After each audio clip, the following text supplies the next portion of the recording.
ویدیو رو با هم ببینیم. سلسله بوینزرا تختی رفته داره پول جمع میکنه. یکی از هنرپیشه‌های معروف به خود من گفت وقت من اون موقع تازه جوان بودم، هنرپیشه قدیمی، گفت وقتی اومد یه کیسه رو گرفت من کپ کردم تختی رو دیدم. هنرپیشه خودش امپراتوری تو عالم هنر. مثلا کپ کردم دست کردم تو جیبم، همینجوری پولامو ریختم. کو عکسش؟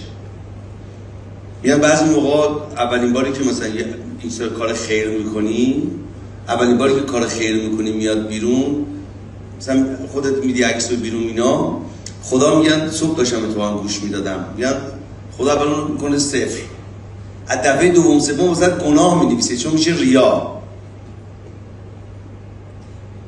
کجا یه عکس از تختی شما دیدید؟ جالبه ها، فکر کنیم.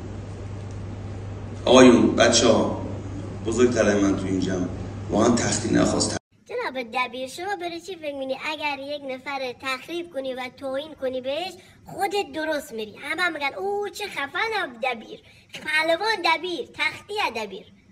نه به خدا اینجوری نیه. بعد همه ما جا هست توی دنیا، بگردیم جای خود ما، جایگاه خود ما رو پیدا کنیم، نه به جایگاه بقیه لطمه بزنیم و ضربه بزنیم، بلکه هم خود ما یکم بریم بالا. خوشم میاد آقای خادم اصلا به کتفشم نی، اصلا تحویل نمیگیره، جواب نمیده، کار درست.